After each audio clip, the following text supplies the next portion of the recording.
आज Doubtnut app download करें।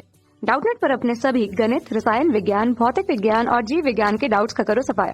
बस प्रश्न की फोटो खींचो, एक ही प्रश्न को क्रॉप करो और तुरंत वीडियो सोल्यूशन पाओ। अभी डाउनलोड करें। प्रश्न हमें दिया है कि स्थिर अवस्था से चलकर एक गाड़ी 10 सेकंड तक 0.5 मीटर प्रति सेकंड वर्ग से त्वरित होती है और इसके बाद वह 10 सेकंड तक अचर चाल से चलती है, मतलब नियत चाल से चलती है, और अंत में 1 मीटर प्रति सेकंड वर्ग की दर से अवमंदित होती हुई वह एक स्थान पर रुक जाती है।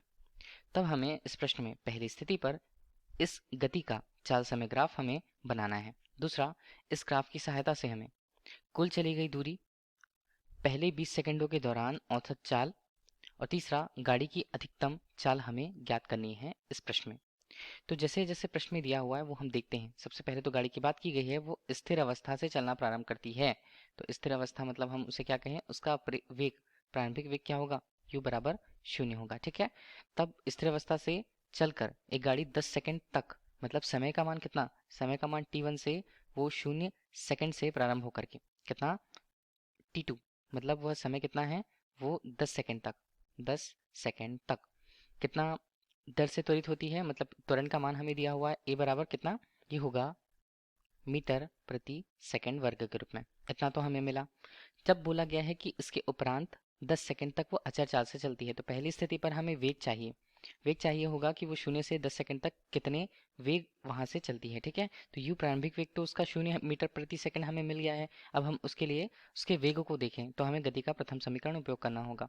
तो गति के प्रथम समीकरण से हम देखें तो इसका सूत्र क्या होता है, v बराबर u धन at के रूप में। ठीक है, तो v का मान हमें ज्ञात करना है, u का मान हमारे लिए 0 है, जबकि a का मान हमें दिया है 0.5, और समय वहाँ कितना, समय है यहाँ पर 10 सेकंड के रूप में। तो ये हमें कितना मिला, तो v का मान हमें मिलता है प्रारंभिक स्थितियों पर, v का मान हमारे पास 5 मीटर प्रति सेकंड प्राप्त होता है।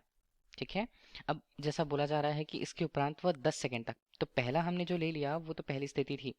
अब दूसरी स्थिति जब बोला जा रहा है कि वह अचर चाल से चलती है अब की 10 सेकंड तक, तो t2 तक हमारे पास कितना है, t2 तक 10 सेकंड तक, तो t2 बराबर 10 सेकंड से अगले 10 सेकंड तक, मतलब हम इसे ले लेते हैं t3, अगले 10 सेकंड, मतलब 10 कितना होगा, ये होगा 20 सेकंड तक। 20 सेकंड तक उसका वेग कितना है, तो उसका वेग यहाँ पर कितना होगा, ये भी 5 यहाँ पर मीटर प्रति सेकंड ही होगा, क्योंकि अचर चाल से चल रही है, और अंत में 1 मीटर प्रति सेकंड वर्ग की दर से अवमंदित होती है। इसका मतलब है, देखिए क्या होगा, अवमंदित हो रही है मतलब तीसरा, तीसरा हम यहाँ पर देखते हैं कि t3 बराबर कितना, 20 सेकंड से वो यहाँ पर तीसरी स्थिति पर है, और वहाँ पर बाद में एक समय के बाद t मतलब कुछ एक निश्चित समय के बाद t4 बराबर जो भी समय होगा उस पर आके उसका वेग 0 हो जाता है। तो वेग 0 हो गया, v बराबर अंतिम रूप से 0 हो गया। तो वो समय हमें निकालना है, निकालें। इसके लिए गति का प्रथम समीकरण फिर से हम उपयोग करते हैं। उसका मान क्या होता है, v बराबर होता है u धन at के रूप में।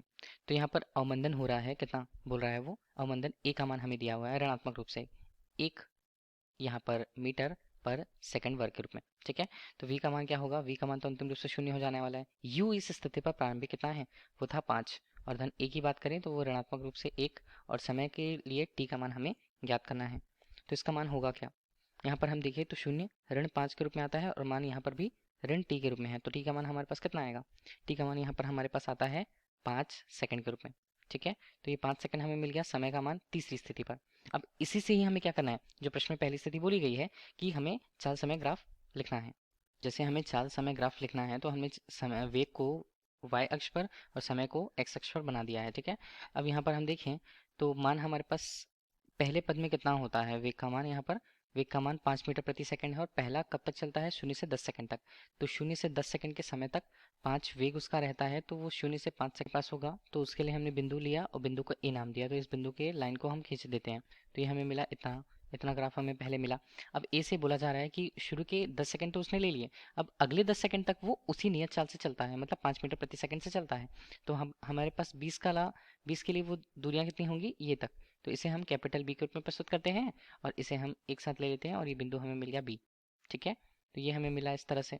अब बी से हमें क्या जाना है, बी से अगले, वो बोल रहा है अगले 5 सेकंड तक, तो अब 5 सेकंड कहाँ तक होगा, 25 तक होगा। उसका वेग हो जाता है वो 0, तो वेग को वापस से हम यहाँ पर 0 कर देते हैं। तो देखिए हमारे पास ग्राफ जो मिला, बिंदु को नाम दें तो बिंदु हमारे पास बिंदु सी होगा। तो ये किससे किससे बना होगा, अब इसी के अनुसार हमें क्या लेना है, सभी पदों के मान को दर्शाना है। तो दूसरा हमें क्या बोल रहा है, ग्राफ की सहायता से कुल चली गई दूरी हमें दर्शानी है पहले तो कुल चली गई दूरी हम दर्शाएं। तो देखिए वेग समय ग्राफ जब भी होता है तो उसके अंदर जो ग्राफ बना हुआ होता है वो हमेशा उसका जो क्षेत्रफल होता है वो क्या बताएगा, कुल दूरियों को बताएगा। तो सबसे पहले यदि हमें देखना है तो कुल क्षेत्रफल हमें देखना होगा। तो कुल क्षेत्रफल ही हमें क्या बताएगा, कुल क्षेत्रफल ही हमें कुल चली गई दूरी को बता रहा है। ठीक है, तो यहाँ पर हम इसे लिख लेते हैं बराबर कुल चली गई दूरी। से देखना होगा तो कुल चली गई दूरी कितनी होगी, कुल क्षेत्रफल यदि हमें निकालना है तो सबसे पहले तो हमें एक हिस्सा, दूसरा हिस्सा और तीसरा हिस्सा दिख रहा है तो तीनों का क्षेत्रफल हमें निकालना होगा। पहला हिस्सा त्रिभुज के रूप में तो उसका मान क्या होगा, 1/2।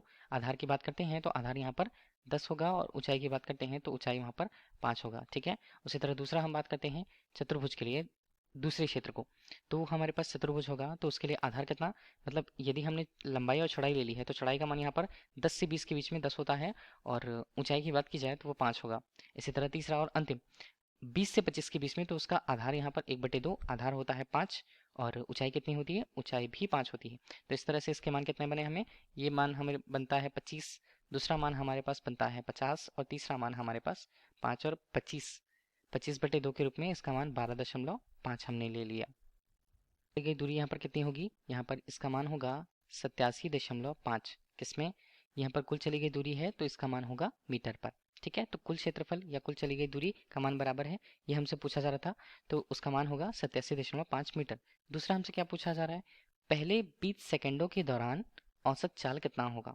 तो औसत चाल के लिए हमें कुल चली गई दूरी और कुल लगा समय देखना होगा। तो ये हमारे लिए पहला हुआ। ठीक है, अब दूसरा हम देखें तो पहले के 20 सेकंड में चली गई दूरी, तो शून्य से हम देखें तो 20 सेकंड के मध्य जो यहाँ पर औसत चाल यदि हमें निकालना है तो उसके लिए कुल चली गई दूरी और कुल लिया गया समय हमें देखना होगा। पहले की 20 सेकंड तक चली गई दूरी यदि हमें लेनी है तो शून्य से 20 सेकंड तक हमने देखा क्षेत्रफल एक और क्षेत्रफल 2 को मिला करके, तो क्षेत्रफल 1 और 2 को हम मिलाते हैं तो ये 25 हमारे पास होता है और ये 50 हमारे पास होता है। दोनों को मिला के कितना हो गया इसका मान बनता है 75 मीटर के रूप में। तो ये कुल चली गई दूरी 20 सेकंड पर हमें पहले 20 सेकंड पर बता रहा है।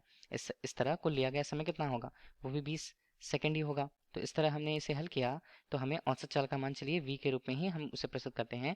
तो इसका मान हमें 3.75 किस में आता है, मीटर प्रति सेकंड पर प्राप्त होता है औसत चाल के रूप में। तीसरा हमसे क्या पूछा गया था, उसमें तीसरा हमसे पूछा गया गाड़ी की अधिकतम चाल ज्ञात कीजिए।